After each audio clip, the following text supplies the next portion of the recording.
Hey guys, this is KLAGER and meron tayong item fresh from Lazada. Kakabili ko lang for 1,069 pesos but you can guys buy it right now for 1,419 pesos.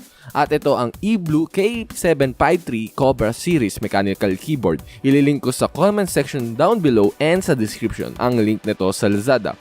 So check it out guys, bali ito ay naka JWH blue switch and nakita ko sa isang website na pwede mong palitan din yung switch. So nice yon. Pag nasira yung switch, edi easy switch lang yon. And ayun, working ulit. So tignan natin tong keyboard.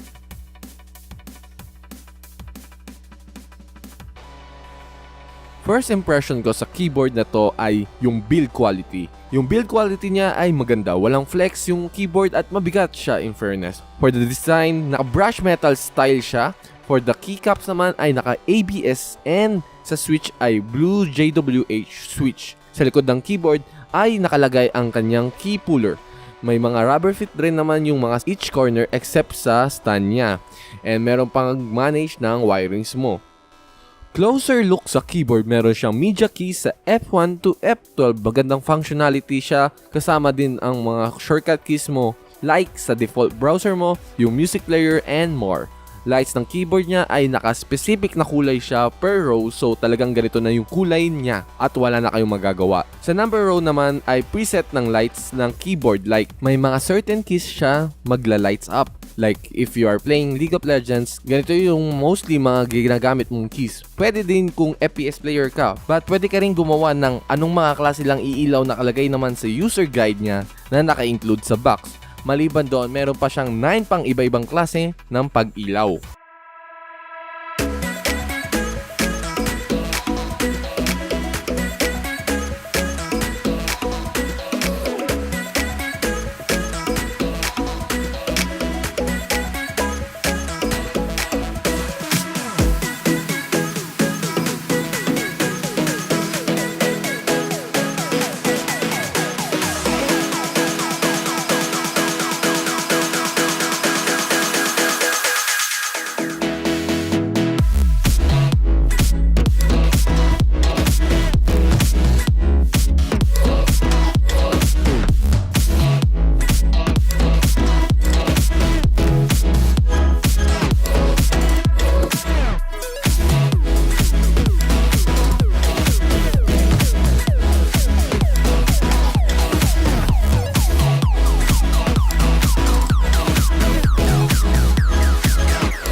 May 3 levels yung lakas ng lights, off, low, and high.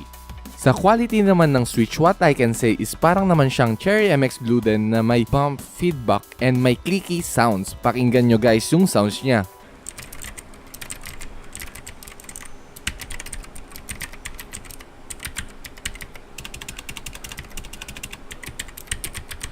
So, para sa conclusion, sa price na nabili ko for 1,069 pesos ay worth it na worth it. Okay pa din naman siya kahit 1,419 pesos siya dahil tignan mo yung build quality ng keyboard, talagang solid build with matching maraming functionality sa keyboard, like for example yung media keys niya and yung Windows lock key niya. Lightings ay static yung kulay niya, so di mo na siya pwedeng palitan yung kulay, but yung different kind of lights ay super okay. For the switch naman, what I can say ay Cherry MX feel siya talaga sa box. Nakalagay ay 50 million switch light span niya, same as sa Cherry MX. I will giving this a budget-friendly award due to the quality and functionality na ino-offer niya. Talagang worth it na worth it ang keyboard na to sa price point for under 1,500 pesos. Sa price na to, may magandang mechanical keyboard ka na. At ayun, dito na magtatapos ang aking review ng 3LUE K753 Cobra Mechanical Keyboard.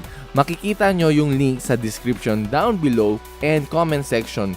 So check it out guys. If you like this video, huwag nyong kakalimutan i-like to and mag-subscribe sa aking channel para una ka sa iba pang reviews at iba pang content sa channel ko. Thanks for watching guys and see you in my next video.